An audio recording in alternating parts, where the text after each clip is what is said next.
My name is Diane, and I am 62 years old. For the last 25 years, I believed my role was to be the silent foundation our family was built upon. That belief shattered last Sunday over a chicken Caesar salad at the Garden Terrace restaurant.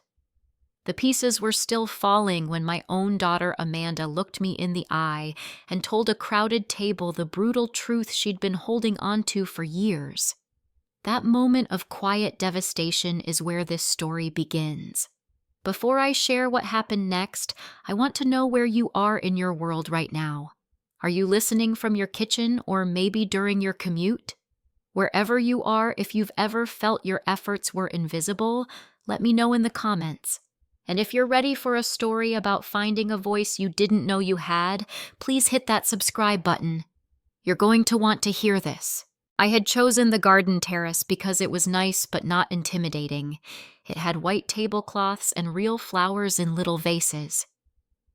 I was there 20 minutes early, as I always am, smoothing the napkin on my lap, rehearsing the questions in my head.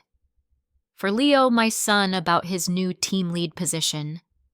For his wife Samantha, about her mother's recovery from surgery.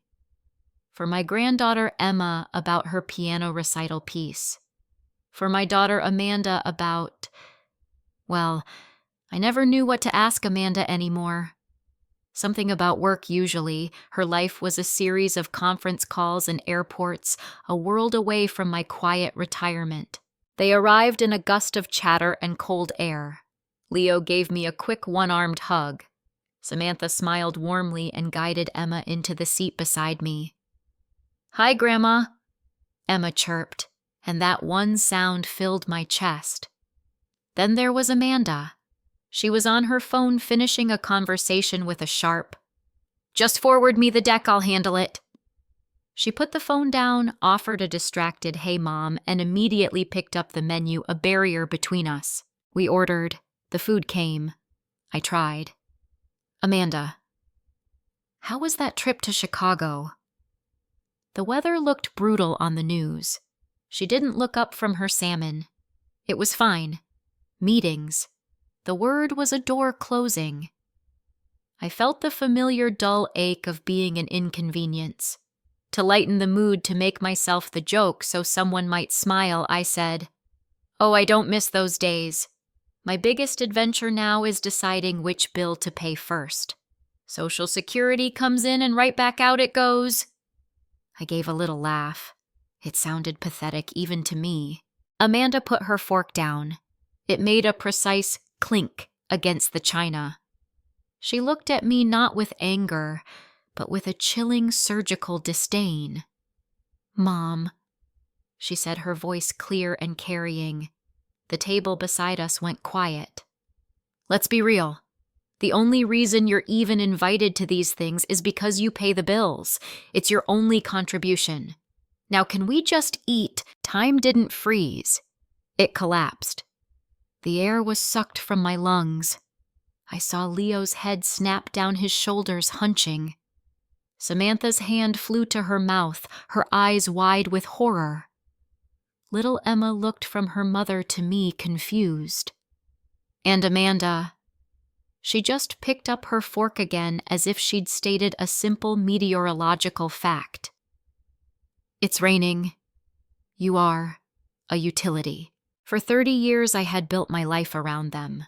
The college tuitions, the down payments, the endless babysitting, the silent swallowing of my own dreams so theirs could feel spacious. In that one sentence, she converted it all into a transaction, and I was the insufficiently grateful vendor. I did not cry. I did not shout. A strange, cold calm settled over me. I placed my linen napkin folded neatly on the table next to my half-eaten salad. I pushed my chair back slowly, the legs scraping softly on the tile floor. I looked at Amanda, then at Leo, who would not meet my eyes. My voice when it came was a whisper of its own, steady and final. "I see. Enjoy your lunch." I walked out. I passed the hostess stand, went directly to the cashier, and paid the entire bill with my card. I did not look back. The walk to my car in the bright, indifferent afternoon sun was the longest and shortest walk of my life. The foundation had not just cracked, it had vaporized. And in the hollow space, it left something new, hard and clear began to crystallize. The drive home was a silent movie. I heard nothing. Not the engine, not the radio I hadn't turned on. I just watched the familiar streets go by the houses of neighbors I knew and didn't know. My own house when I entered it was a museum of a lie. The framed photos on the mantel, Amanda in her cap and gown, Leo holding a newborn Emma, all of us on a beach vacation I'd financed, they were not memories anymore. They were evidence. Proof of my foolish belief that love was a savings account and my deposits would someday yield a dividend of respect. I sat in my armchair, the one my husband Frank had loved. He'd been gone 12 years. Take care of them, Di, he'd said. I had. Oh, how I had. But this wasn't care. This was something else. My mind started scrolling through the ledger, the one I'd never written down but had etched on my soul. 10 years back. Amanda just out of law school, drowning in 6 figures of student debt. Mom, I can't take this job in the city without a reliable car. The commute. Her face pale with stress. I had sat at this very kitchen table with the loan officer adding a second mortgage to my paid-off home. $120,000. I called it an early inheritance. She'd cried with relief, hugged me, promised she'd pay me back. She never did. Not $1. And I never asked. I felt rich with her gratitude. 5 years ago, Leo and Samantha wanting to buy their first home. The market was fierce. They needed a strong down payment to compete. Frank's life insurance money. I gave them $80,000. Pay me back when you can, no rush, I'd said. They'd been so happy, the keys in their hands. I felt like I'd built the house myself. Then the ongoing drafts. The grandma fund for Emma's college. $500 a month automatically transferred. The family phone plan I still carried, saving them each $100 a month. The streaming services, the roadside assistance, the Amazon Prime account. The Christmas flights, the Thanksgiving turkeys, the new washing machine, when Leo's broke the unexpected vet bill for Amanda's dog. I was not a frivolous woman. I was a retired office manager. Order was my religion. In my home office stood a gray filing cabinet. In it, neatly labeled, was every tax return, every insurance policy, and yes, a simple spreadsheet. It listed the big transactions, the mortgage, the down payment with dates and amounts. I had kept it not out of suspicion, but out of habit, a vague sense that I should know where the money had gone. Now I understood its true purpose. I opened my laptop and logged into my banking portal. The dashboard glowed in the dim room. There it was, joint checking with Leo, savings account with Amanda as a co-owner, credit cards with both of them as authorized users, a series of automatic transfers like little digital lifelines flowing out of my world and into theirs every month. The text came in around 9 that night. From Leo.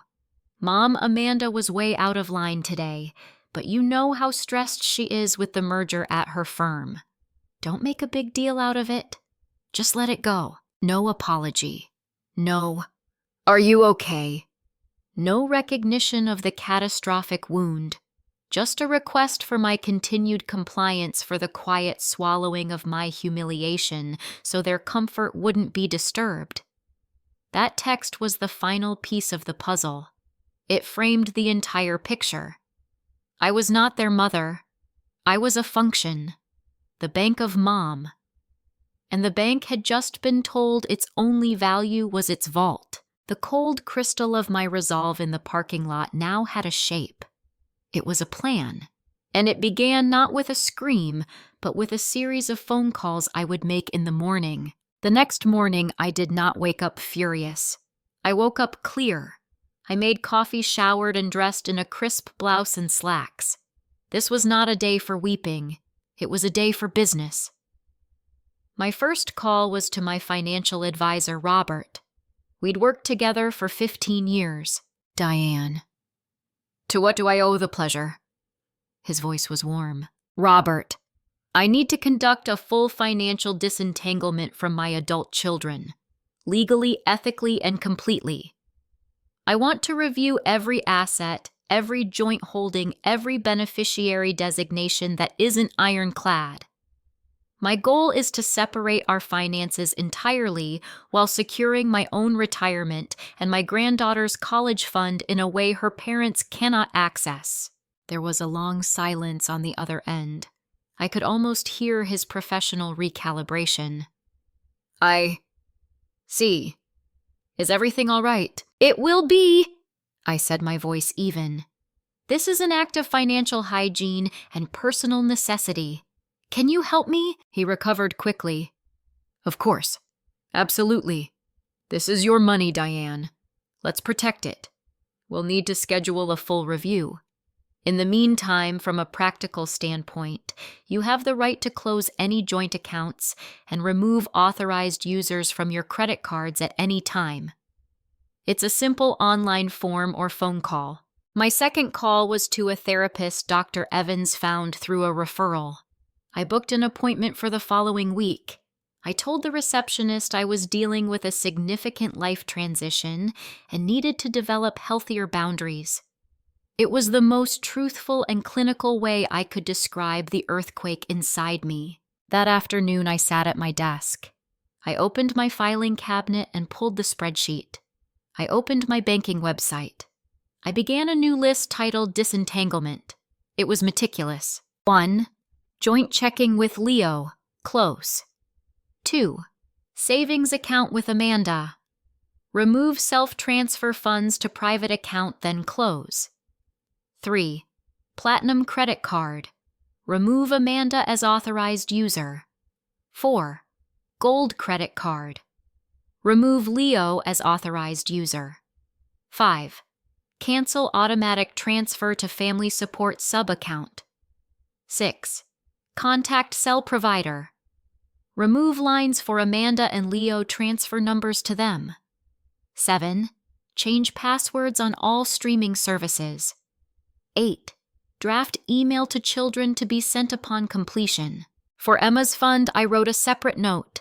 Discuss with Robert, create irrevocable educational trust. I am grantor. Emma is beneficiary. Parents are not trustees. My hands didn't shake. My heart was a steady, low drum. This wasn't vengeance. This was alignment. Amanda had defined my worth in dollars and cents. She was right in her twisted way. That had been my only currency in her eyes. So I was calling in all the loans. I was declaring the currency void.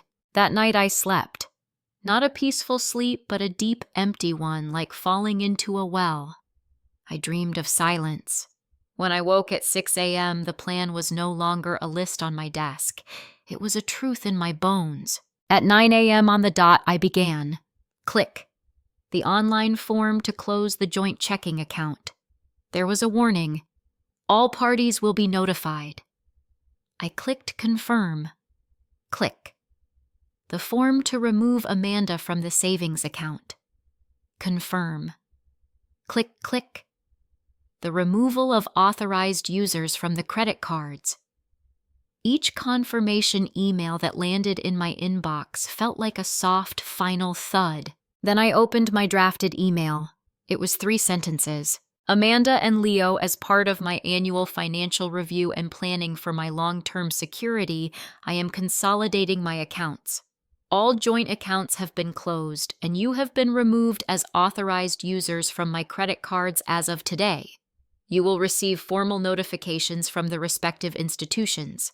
Please ensure you make alternative arrangements for any bills or payments linked to these accounts. Mom. I hovered over the send button for one breath too, then I sent it. I closed my laptop. I made a fresh pot of coffee and took it to the living room window. I waited. I didn't have to wait long. My phone rang at 9:47 a.m. Leo. His voice was a panicked rush. Mom. My card got declined at the coffee shop. I called the bank. They said the account was closed. What's going on? Is there fraud? Did you get hacked? I took a slow sip of coffee. It's not fraud, Leo. I closed the account. You got my email. You closed it just like that. What are we supposed to do? Our mortgage payment is supposed to auto-draft from that account tomorrow. You and Samantha will need to set up your own account, I said, my voice calm, alien even to me. Today I would imagine. The silence on his end was thick with disbelief. Then it curdled into something else. You're cutting us off because of what Amanda said. Mom, that's insane. It was one stupid comment. It wasn't one comment, Leo, I said, my eyes on a sparrow hopping along the fence. It was the final receipt. For 30 years of transactions you never acknowledged. This isn't a punishment. It's a correction. You're 32 years old. You'll figure it out. I ended the call. The next call came at 11:20 a.m. Amanda! Her voice was a shard of ice. What is this juvenile tantrum mother sending an email? Freezing accounts. You are embarrassing yourself. I let her words hang in the air. Amanda, you stated my contribution was purely financial. I am simply agreeing with you and ending that contribution. You no longer have to feel obligated to invite me to lunch. Problem solved, she sputtered. You have no idea what you're doing. You'll regret this. You need us. Did you need me at lunch, Amanda? I asked quietly. Or just my credit card? I hung up. The third call was from Samantha in tears. Diane. I'm so sorry about lunch. We're scrambling. The mortgage, the car payment. We didn't have any warning. Her distress was genuine and it pierced my calm. Samantha. I said, my tone softening a degree. I am not doing this to hurt you or Emma. But you and Leo are adults with good jobs. This is the part where you build your own safety net. It's hard. It's scary. But it's necessary. Start with a budget. Today. I paused. How is Emma? She's confused. She asked why Grandma left. The words were a knife. Tell her Grandma had to go take care of some important business, I whispered. And tell her I love her. That part at least was unshakably true. After the calls, the house was silent again. The adrenaline ebbed, leaving a vast, aching hollow. I didn't feel powerful. I felt gutted. I cried then finally. Not for them, but for the mother I had been the one who believed her love was a blanket that could smother any hurt. That mother was gone. I was someone else now, standing in a field of rubble I had in part created. But the rubble was honest. It was the first real thing I'd felt in years. 2 days of silence passed. Then on Wednesday evening the doorbell rang. Through the peephole I saw them, Amanda, her arms crossed, face like a thundercloud, and Leo looking exhausted and angry. I took a deep breath and opened the door. They didn't wait for an invitation. They walked in a force of resentment. We need to talk, Amanda announced, as if I were a subordinate. All right, I said, gesturing to the living room. I remained standing. They sat on the couch, a united front against my armchair. Leo spoke first, the pleader. Mom, this has gone far enough. You've made your point. We're sorry about the lunch thing. Now can we just fix the accounts? This is causing real problems. The problems were always there, Leo, I said. You just didn't have to look at them because my money was a curtain hiding them, Amanda cut in, the prosecutor. This is emotional blackmail, pure and simple. You're withholding financial support because your feelings got hurt. It's manipulative and frankly abusive. I actually felt a smile touch my lips. It had no warmth. Abusive, Amanda. You're a lawyer. Define abuse. Is it raising 2 children, putting them through school, supporting their families, and asking for nothing but a shred of kindness in return? Or is it publicly humiliating the person who did all that, reducing her life's work to a transaction, and then being shocked when the ledger is finally balanced? Her cheeks flushed. We're your family. You don't keep score with family. "You're right," I said, my voice dropping. "You don't. But somewhere along the line you did. You kept a very specific score, and my score was 0 unless my checkbook was open. I have a spreadsheet, Amanda. Not of what you owe me. I never wanted that. It's a spreadsheet of what I gave. The second mortgage for your law school debt, the down payment for your brother's house, the monthly transfers for Emma, year after year. And next to each entry in my mind, I could hear the tone of your voice getting colder, see the invitations getting rarer, feel myself shrinking into the little old lady who just pays bills. You taught me the score. I'm just using your math." Leo looked stricken. "You never said you felt that way. I shouldn't have had to." The words burst out my first crack in the calm. Love shouldn't require an itemized invoice to be seen. My job was to love you, not to beg for your respect in return. The room vibrated with the echo. Amanda looked away, her jaw tight. Leo stared at his hands. I pulled my composure back around me like a coat. This is how it is now. The financial support is over. Permanently. My relationship with both of you, is now conditional on one thing: mutual respect, not on my utility. I will always be Emma's grandmother. I will ensure her future is secure in a way that you cannot touch. But for you, the Bank of Mom is closed. Its assets have been moved to a fund called Diane's Survival. Amanda stood up. "You're going to die alone in this house, you know that. Is that what you want?" The words should have leveled me. Instead, they confirmed everything. "I was already alone, Amanda," I said softly. "I was just paying for the privilege. I'd rather be alone with my self-respect than be your hired help." She stormed out, slamming the door so hard the pictures on the wall rattled.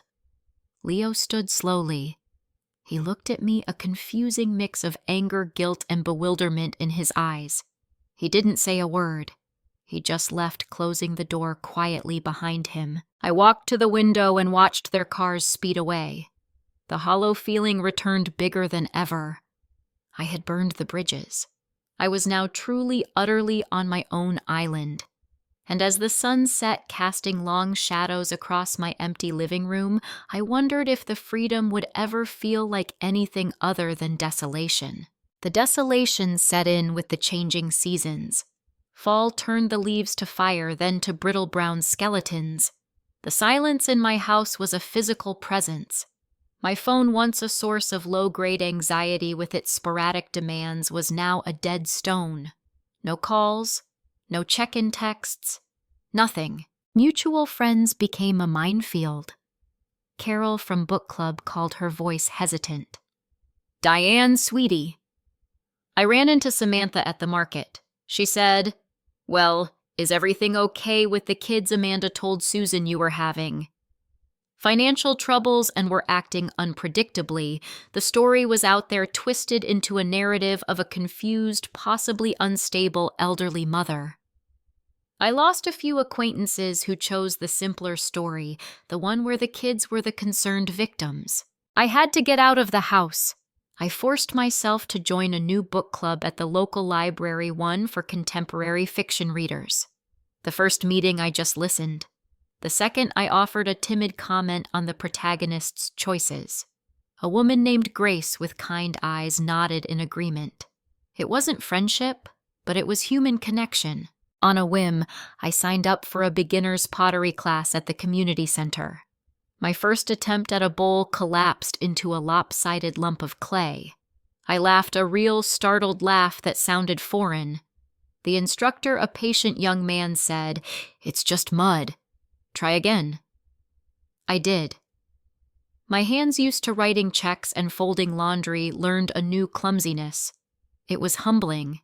It was glorious. I took long walks, rain or shine. I observed the rhythm of the neighborhood without being part of it. I ate dinner alone, sometimes at the table, sometimes on a tray in front of the TV. The loneliness was a deep ache, a phantom limb for my family. But intertwined with it was a new sensation: autonomy. I chose what to watch. I ate what I wanted. I went to bed and woke up on my own schedule. The oppressive weight of their unspoken expectations was gone. Then a crack of light. An email from Samantha sent to my personal address, not the one the family used. Diane? I hope it's okay, I'm writing. I'm not writing to ask for anything. I just wanted to say I'm sorry. For lunch, for everything. I felt uncomfortable with how things were for a long time. I didn't have the courage to say anything. I'm working on that. Emma asks about you often. She misses baking with you. Maybe when things settle, we could have a girls' afternoon, just the three of us. No pressure. Just thinking of you. Samantha. I read it 10 times. I cried again, but this time the tears were a release. It wasn't an apology from the ones who owed it most, but it was an acknowledgement. It was a thread. I wrote back careful and brief. Thank you, Samantha. That means more than you know. I would love to see Emma. Let me know a time that works for you. Love, Diane. Thanksgiving loomed. For weeks I agonized. Would they invite me out of guilt? Would I go if they did? The answer to both, I realized, was no. I couldn't sit at that table again, a ghost of my former role. So I did something for myself. I booked 3 nights at a bed and breakfast in a small, artsy town 2 hours north. I packed a bag, loaded my audiobook, and drove. The holiday itself was surreal. I ate turkey dinner with a dozen pleasant strangers at the B&B's communal table. We made small talk about travel and pie recipes. No one knew I was a mother. No one knew my story. I was just Diane, the quiet lady from out of town. It was lonely, yes, but it was also a strange kind of peace. I had survived. I had chosen myself. The winter was long and quiet. The first thaw came not in the weather, but in a phone call in early March. It was Leo. His voice was different. No panic, no accusation, just a heavy, weary sadness. Mom, it's Amanda. She's in trouble. Not financial. It's work. That big merger she was steering. It fell apart. There's a lawsuit. The partners are looking for someone to blame, and her name is on a lot of the documents. She might lose her job. Her license could even be reviewed. She's a wreck. She's not sleeping. I listened, my heart a tight fist in my chest. This was a real crisis, the kind no check could fix. And Leo continued, his voice breaking. I've been doing a lot of thinking. About what you said. About the ledger. I haven't been a good son. I took the easy way out. I let Amanda do the talking, I took the money, and I told myself it was okay because you wanted to give it. I was wrong. The silence stretched. I wasn't their bank anymore. So what was I? Do you want me to come over? I finally asked. I don't know what we want, he admitted, a profound helplessness in his voice. I can listen, I said, and I can make a pot of chicken soup. That's what I have to give right now. There was a soft, choked sound on the other end. Maybe a sob. Yeah, he whispered. Yeah, Mom. Soup would be good. I went the next day. I brought soup, crusty bread, and a simple apple pie. Amanda's house, usually a showroom of minimalist chic, was dim and disheveled. She sat on the sofa in sweatpants, her eyes red-rimmed. She looked young and scared. When she saw me, she didn't speak. She just looked down. I put the soup on the stove to warm. I sat in the chair across from her. Tell me, I said. Not what happened. Just tell me. And she did. In fits and starts, she laid out the professional nightmare, the betrayals by colleagues, her own missteps born of arrogance and pressure. She didn't ask for a lawyer, for connections, for money to fight it. She just talked. And I just listened. Leo sat nearby, adding a detail here and there. We ate the soup at the kitchen island. It was not a happy meal. It was sad and tense and real. For the first time in decades, I was not there to perform a service. I was there as a witness. It was all I could offer, and it was somehow exactly what was needed. After that, a new fragile dynamic began. Conversations were stilted, full of landmines we all carefully avoided. But they were conversations. They called sometimes not to ask for anything, but to tell me about a bad day, a funny thing Emma said, a worry about the roof. I shared small things too, my lopsided pottery attempts, a book I hated from the club. With Samantha's blessing, I started having Emma over every other Saturday. We didn't go to expensive places. We baked cookies, the flour dusting the kitchen like snow. We planted bulbs in my garden, her small hands next to my wrinkled ones in the cool earth. We read books on the couch. The love was direct, uncomplicated, and precious. I realized the power I had shown wasn't in freezing those accounts.